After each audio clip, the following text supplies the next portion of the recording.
Assalamualaikum warahmatullahi wabarakatuh. Di sini kami akan mempresentasikan hasil kerja kami melalui makalah yang telah kami kerjakan untuk memenuhi tugas etika bisnis Islam dengan isi materi etika produksi, konsumsi, dan distribusi dalam perspektif Islam.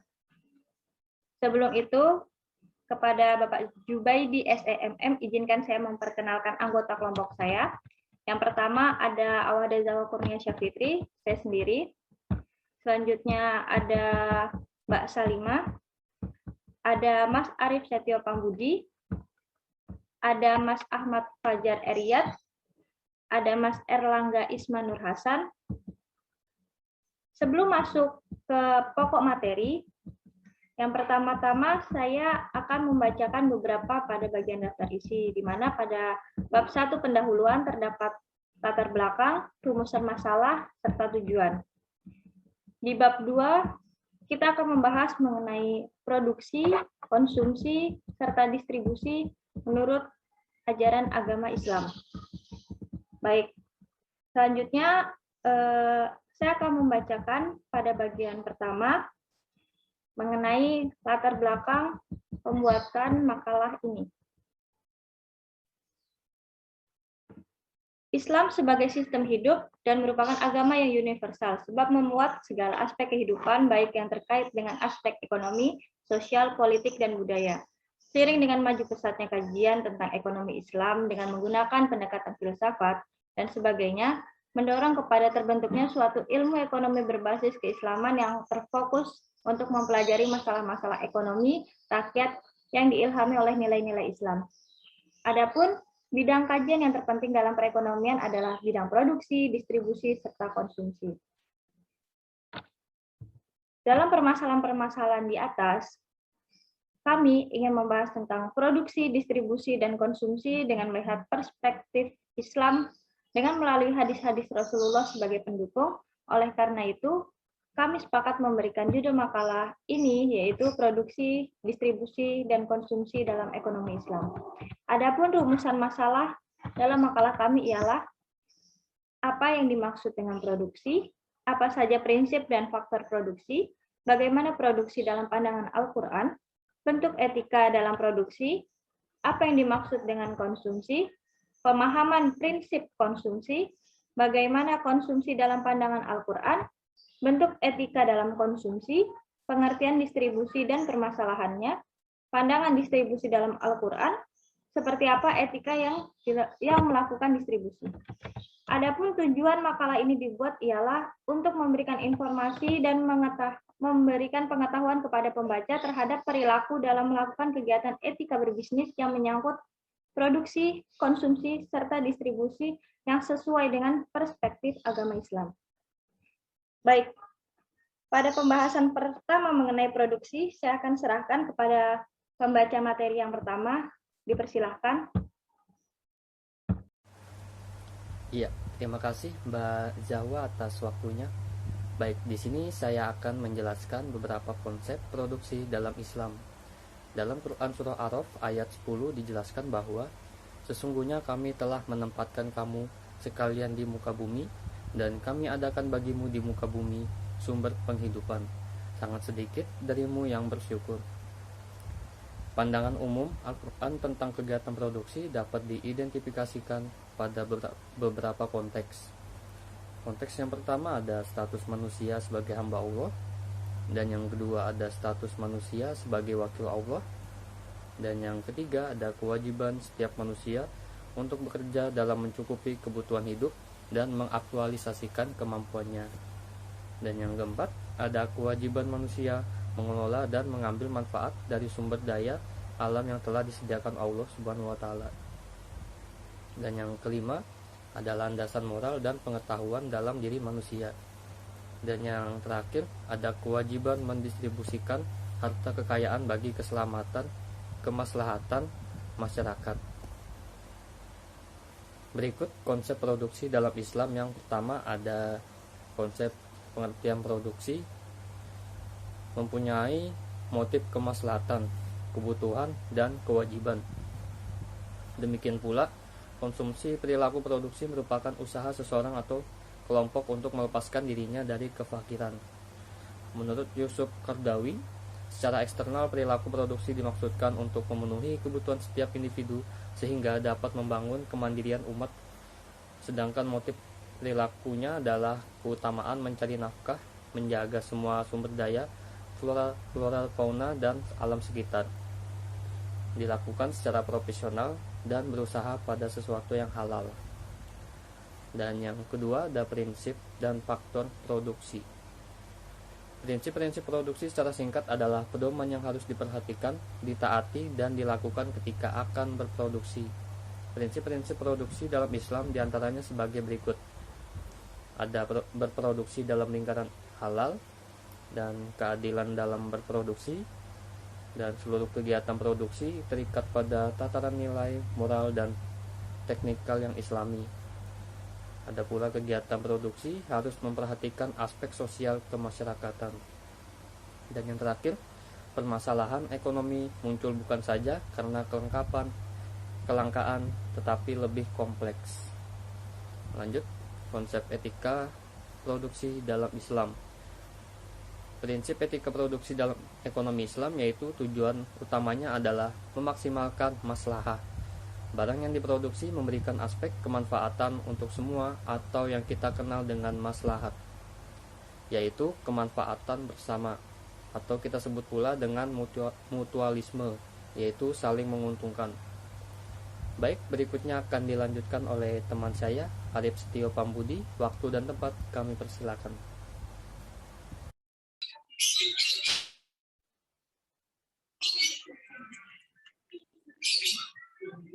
Baik, Assalamualaikum warahmatullahi wabarakatuh. Di sini saya akan menjelaskan materi tentang konsumsi menurut Islam.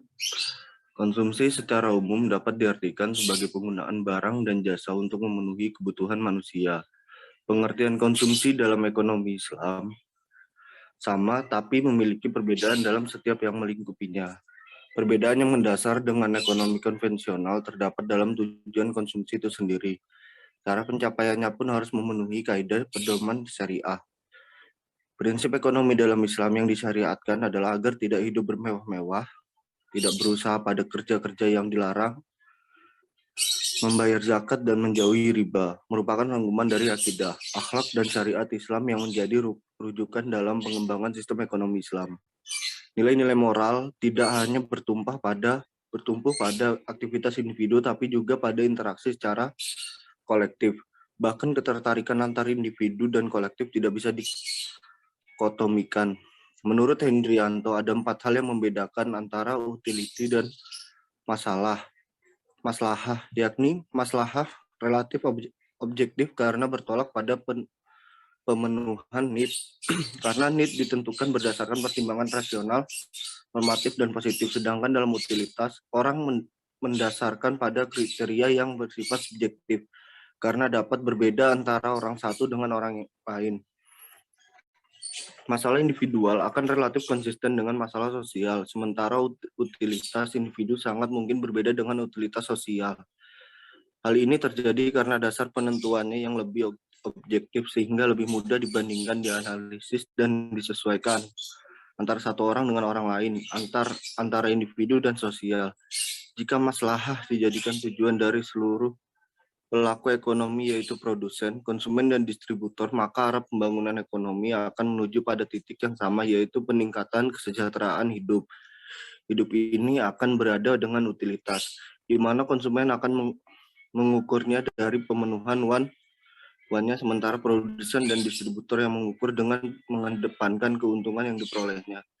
Maslahah merupakan konsep yang lebih terukur, accountable, dan dapat diperbandingkan, comparable, sehingga lebih mudah disusun prioritas dan pentahapan dalam pemenuhannya. Hendrianto menyebutkan dalam bukunya, Al-Ghazali berpendapat bahwa maslahah dari sesuatu itu harus memenuhi beberapa kriteria, yaitu jelas dan faktual, objektif, terukur, dan nyata, bersifat produktif, tidak menimbulkan konflik keuntungan di antar, tidak menimbulkan kerugian bagi masyarakat. Yang B, prinsip-prinsip dalam konsumsi. terdapat 5 prinsip dalam konsumsi, yaitu prinsip keadilan, prinsip kesederhanaan, prinsip kemurahan hati, prinsip kebersihan, dan prinsip moralitas. Yang C, perilaku konsumen dalam ekonomi Islam. Perilaku konsumen Islami didasarkan pada rasionalitas yang disempurnakan dan mengintegrasikan keyakinan dan kebenaran yang melampaui rasionalitas manusia yang sangat terbatas. Berdasarkan Al-Quran As-Sunnah, di pandangan konsumsi dalam Al-Quran, Rasulullah Shallallahu Alaihi Wasallam bersabda, makan dan minumlah, bersedekahlah serta berpakaianlah dengan tidak berlebihan dan tidak sombong. Hadis riwayat Nasyahi. Yang ada juga dari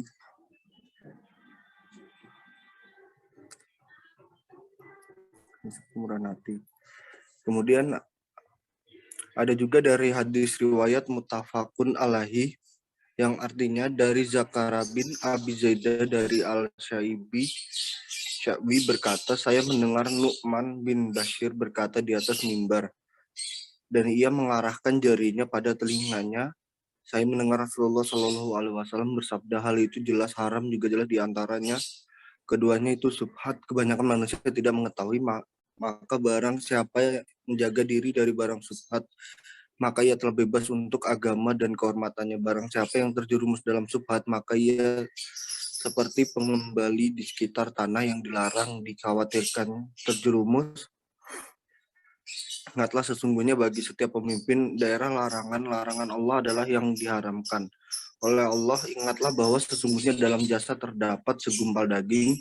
Jika baik maka baiklah seluruhnya, jika jelek maka jeleklah seluruh tubuhnya. Ingatlah itu adalah hati. Hadis riwayat muttafaqun alaihi. Yang E, etika konsumsi dalam perspektif Islam. Etika konsumsi dalam Islam diantaranya sederhana. Yang pertama sederhana, tetapi efisien dan efektif, yaitu menggunakan harta secukupnya, tidak berlebihan, sebagaimana firman Allah dalam Quran surah Al-A'raf ayat 7, surah 7:31, yang artinya, hai anak Adam, pakailah pakaianmu yang indah di setiap memasuki masjid, dan makan dan minumlah, dan janganlah berlebihan, sesungguhnya Allah tidak menyukai orang yang berlebih-lebihan. Yang kedua, memperhatikan halal dan yang haram. Haram baik berupa produk maupun barang. Barang yang haram dikonsumsi ialah barang yang sudah jelas disebutkan dalam Al-Quran dan hadis, baik menurut ilat yang jelas maupun ilat yang diperselisihkan. Barang yang najis dan barang yang beracun, juga barang-barang yang mengandung kemusyrikan, serta barang yang dihasilkan dari kejahatan. Yang ketiga, tidak menghambur-hamburkan uang, tidak boros dan tidak kikir. Dan seperti firman Allah dalam surat Al-Isra ayat 16 yang artinya, dan jika kami hendak membinasakan suatu negeri, maka kami perintahkan kepada orang yang hidup mewah di negeri itu agar menaati Allah. Tetapi bila mereka melakukan kedurhakaan di dalam negeri itu, maka sepantasnya berlakulah terhadapnya perkataan hukum kami, kemudian kami binasakan sama sekali negeri itu. Yang keempat, berlebihan dan tidak pula kikir. Di antara keduanya secara wajar. Bersyukur atas nikmat Allah Subhanahu wa Ta'ala, karena yang diberikan kepada kita hanyalah sebuah titipan darinya, dan Allah akan mengambilnya kapanpun dia mau. Syukur adalah menunjukkan adanya nikmat Allah pada dirinya. Demikian yang dapat saya sampaikan, kurang lebihnya saya mohon maaf. Kemudian materi selanjutnya akan dibacakan oleh teman saya bernama Mas Fajar. Dipersilakan Mas Fajar.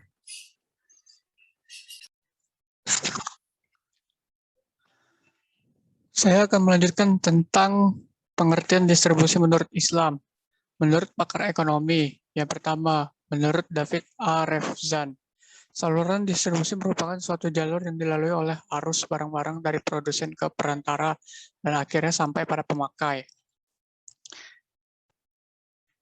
Yang kedua, menurut The American Marketing Association, saluran distribusi merupakan suatu struktur organisasi dalam perusahaan yang terdiri dari agen, dealer, pedagang besar, dan pengecer melalui sebuah komoditi, produk, atau jasa yang dipasarkan. Yang ketiga, menurut C. Glenn Walter, saluran distribusi adalah sekelompok pedagang dan agen perusahaan yang mengkombinasikan antara pemindahan fisik dan nama dari suatu produk untuk menciptakan kegunaan pasar tertentu. Yang keempat, menurut Philip Kotler, saluran distribusi sebagai himpunan perusahaan dari perorangan yang mengambil alih hak atau membantu dan dalam mengalihkan hak atas barang atau jasa tersebut berpindah dari produsen ke konsumen. Berdasarkan definisi tersebut, dapat diketahui adanya beberapa unsur penting, yaitu yang pertama, saluran distribusi merupakan sekelompok lembaga yang ada di antara berbagai lembaga yang mengadakan kerjasama untuk mencapai suatu tujuan. Yang kedua, tujuan dari saluran distribusi adalah untuk mencapai pasar-pasar tertentu. Dengan demikian, pasar merupakan tujuan akhir dari kegiatan saluran. Yang ketiga, saluran distribusi melaksanakan dua kegiatan penting untuk mencapai tujuan, yaitu mengadakan penggolongan dan mendistribusikannya. Selanjutnya, konsep dalam distribusi. Itu yang pertama, konsep distribusi antar individu. Manusia dalam hidupnya selalu membutuhkan yang lain. Seseorang tidak akan menguasai pengetahuan semua hal yang dibutuhkan selama hidupnya. Yang kedua, pola memanfaatkan kekayaan negara. Ekonomi yang sehat dari suatu negara adalah adanya keseimbangan antara kekayaan negara yang masuk dan yang dikeluarkan. Sistem atau pemanfaatannya akan sangat menentukan keseimbangan. Etika distribusi dalam Islam. Yang pertama itu zakat, kedua warisan. Hukum waris juga tidak disertai ilat, sebab ditetapkan hukum apapun. Itu terbagi menjadi beberapa bagian. Yang pertama waris, kedua mawaris, yang ketiga al-irs, yang keempat waratsah, dan yang kelima tirkah. Asas hukum pewarisan Islam. Itu yang pertama asas ijabri. Dan terbagi dari berbagai segi, yaitu dari segi pewaris, mengandung arti bahwa sebelum meninggal ia tidak dapat menolak peralihan harta tersebut. Yang kedua, dari segi peralihan harta mengandung arti bahwa harta orang yang meninggal itu beralih dengan sendirinya, bukan dialihkan oleh siapa-siapa kecuali Allah. Yang ketiga, dari segi jumlah harta yang beralih. Dari segi jumlah dapat dilihat dari kata mafrudan. Secara etimologis berarti telah ditentukan atau telah diperhitungkan. Dan yang keempat, dari segi penerima peralihan harta itu, yaitu bahwa penerima harta dan mereka yang berhak atas harta peninggalan itu adalah sudah ditentukan secara pasti. Yang kedua, asas bilateral. Yang dimaksud dengan asas bilateral dalam hukum kewarisan Islam adalah seseorang menerima hak warisan dari kedua belah pihak kerabat, yaitu dari garis keturunan perempuan maupun keturunan laki-laki. Yang ketiga, asas individual. Yang dimaksud asas individual ini adalah setiap ahli waris secara individu berhak atas bagian yang didapat tanpa terikat kepada ahli waris lainnya. Yang keempat, asas keadilan berimbang. Adalah keseimbangan antara hak dengan kewajiban dan keseimbangan antara yang diperoleh dengan kebutuhan dan kegunaan. 5. Kewarisan akibat kematian. Hukum waris Islam memandang bahwa terjadinya peralihan harta hanya semata-mata karena adanya kematian. Dengan kata lain, harta seseorang tidak dapat beralih apabila belum ada kematian. Apabila pewaris masih hidup, maka peralihan harta tidak dapat dilakukan dengan pewarisan. Sebab-sebab adanya hak warisan dalam Islam. Yang pertama, hubungan kekerabatan. Yang kedua, hubungan perkawinan. Yang ketiga, al-wala, memerdekakan hamba sahaya atau budak. Sebab-sebab hilangnya hak warisan dalam Islam itu ada beberapa sebab yang mengakibatkan ahli waris kehilangan haknya. Yang pertama perbudakan, yang kedua perbedaan agama, yang ketiga pembunuhan, yang keempat berlainan negara, dan yang kelima murtad. Golongan dan bagian waris. Golongan ahli waris. Adapun ahli waris dari kalangan laki-laki ada 10, yaitu yang pertama anak laki-laki, kedua cucu laki-laki dari anak laki-laki, yang ketiga ayah, keempat kakek dan terus ke atas, yang kelima saudara laki-laki sekandung, yang keenam saudara laki-laki dari ayah, yang ketujuh paman, 8 anak laki-laki, 9 suami, 10 tuan laki-laki yang memerdekakan budak. Ada 7 ahli waris dari kalangan perempuan. Yang pertama anak perempuan, yang kedua anak perempuan dari anak laki-laki, yang ketiga ibu, yang keempat nenek, yang kelima saudara perempuan, yang keenam istri, yang ketujuh tuan wanita yang memerdekakan budak. Ada 5 ahli waris yang tidak pernah gugur mendapatkan hak waris. Yang pertama suami, kedua istri, ketiga ibu, keempat ayah, dan yang kelima anak yang langsung dari pewaris. Dan asabah yang paling dekat, yaitu yang pertama anak laki-laki, yang kedua cucu dari anak laki-laki, yang ketiga ayah, yang keempat kakek dari pihak ayah, yang kelima saudara laki-laki seayah dan seibu, yang keenam saudara laki-laki seayah, yang ketujuh anak laki-laki dari saudara laki seayah dan seibu, yang kedelapan anak laki-laki dari saudara laki-laki seayah, yang kesembilan paman, yang kesepuluh anak laki-laki paman, dan yang ke-11 jika asabah tidak ada, maka tuan yang memerdekakan budaklah yang mendapatkannya. Nah, berikut ini adalah tabel bagian masing-masing ahli waris. Bisa dilihat di tabel ini.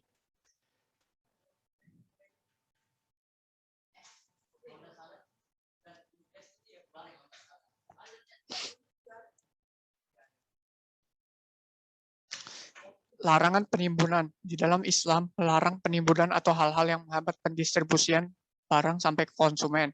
Penimbun adalah membeli barang dalam jumlah yang banyak, kemudian menyimpan dengan maksud untuk menjualnya dengan harga yang tinggi. Penimbunan dilarang dalam Islam, hal ini dikarenakan agar supaya harta tidak hanya beredar di kalangan orang-orang tertentu. Mekanisme distribusi dalam ekonomi Islam. Perbedaan dalam kehidupan manusia merupakan ketetapan Allah. Dengan perbedaan inilah, manusia mempunyai peran lebih di antara makhluk lain di kehidupan ini. Perbedaan ini membawa pentingnya kerjasama antara satu orang dengan orang lain dalam memenuhi kepentingan hidupnya. Mekanisme distribusi kekayaan yang ada dalam sistem ekonomi Islam secara garis besar dapat dikelompokkan menjadi 2 besar mekanisme. Yang pertama, mekanisme ekonomi, dan yang kedua, mekanisme non-ekonomi. Tujuan distribusi dalam Islam. Ekonomi Islam datang dengan sistem distribusi yang merealisasikan beragam tujuan yang mencakup dalam berbagai bidang kehidupan dan mengikuti politik terbaik dalam merealisasikan tujuan-tujuan tersebut. Secara umum dapat kami katakan bahwa sistem distribusi ekonomi dalam ekonomi Islam mempunyai andil bersama sistem dan politik syariah lainnya dalam merealisasikan beberapa tujuan umat syariah Islam, di mana tujuan distribusi dalam ekonomi Islam dikelompokkan kepada tujuan dakwah, pendidikan, sosial, dan ekonomi. Berikut ini hal yang terpenting dalam tujuan tersebut, yaitu yang pertama tujuan dakwah, yang artinya dakwah kepada Islam dan menyatukan hati kepadanya. Yang kedua, tujuan pendidikan. Secara umum bahwa distribusi dalam perspektif ekonomi Islam dapat mewujudkan beberapa tujuan pendidikan. Yang ketiga, tujuan sosial.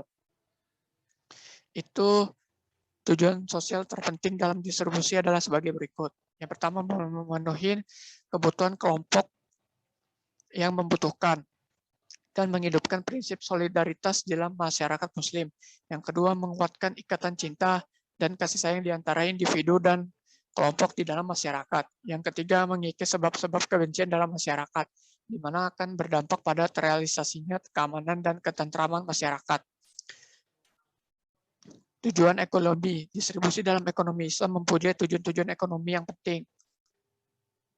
Yang pertama, pengembangan harta dan pembersihannya. Karena pemilik harta ketika menginfakkan sebagai hartanya kepada orang lain, baik infak wajib maupun sunnah, maka demikian itu akan mendorongnya untuk menginvestasikan hartanya sehingga tidak akan habis karena zakat. Yang kedua, memperdayakan sumber daya manusia yang menganggur dengan terpenuhi kebutuhannya tentang harta atau persiapan yang lazim untuk melaksanakan dengan melakukan kegiatan ekonomi. Yang ketiga, andil dalam merealisasikan kesejahteraan ekonomi, di mana tingkat kesejahteraan ekonomi berkaitan dengan tingkat konsumsi.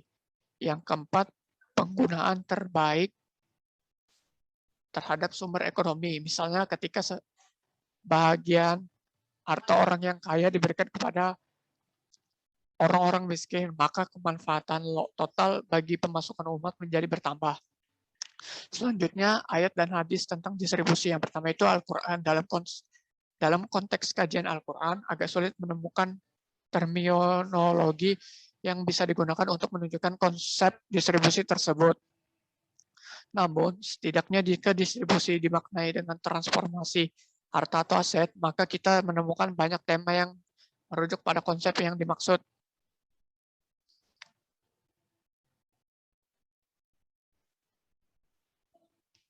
Yang kedua, hadis.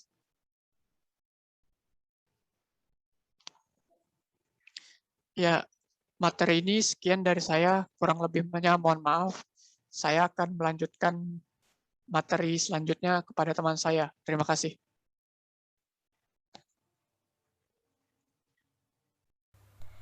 Kesimpulan dari makalah ini ialah sebagai pelaku ekonomi mengoptimalkan seluruh sumber daya yang ada di sekitar kita.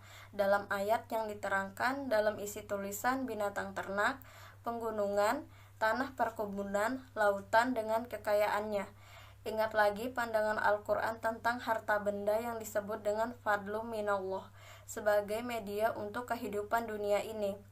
Lalu, kita diarahkan untuk melakukan kebaikan-kebaikan kepada saudara kita, kaum miskin, kaum kerabat, dengan cara yang baik tanpa kikir dan boros.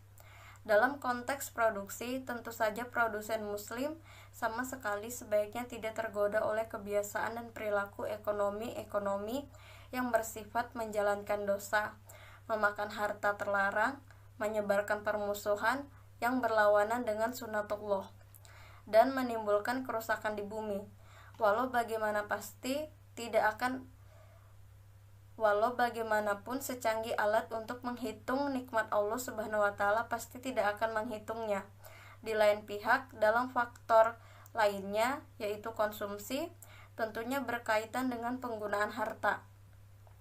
Hal ini dikarenakan bahwa harta merupakan pokok kehidupan yang merupakan karunia Allah. Islam memandang segala yang ada di atas bumi dan seisinya adalah milik Allah Subhanahu wa taala, sehingga apa yang dimiliki manusia hanyalah amanah. Kami sebagai penulis menyadari bahwa makalah ini banyak sekali kesalahan dan sangat jauh dari kata sempurna. Tentunya penulis akan terus memperbaiki makalah ini dengan mengacu pada sumber yang dapat dipertanggungjawabkan nantinya. Oleh karena itu, penulis sangat mengharapkan kritik dan saran tentang pembahasan makalah ini. Demikianlah presentasi dari kelompok 7. Apabila terdapat kesalahan dalam berkata, mohon dimaafkan, dan saya tutup presentasi ini dengan ucapan wabila taufiq wal hidayah. Wassalamualaikum warahmatullahi wabarakatuh.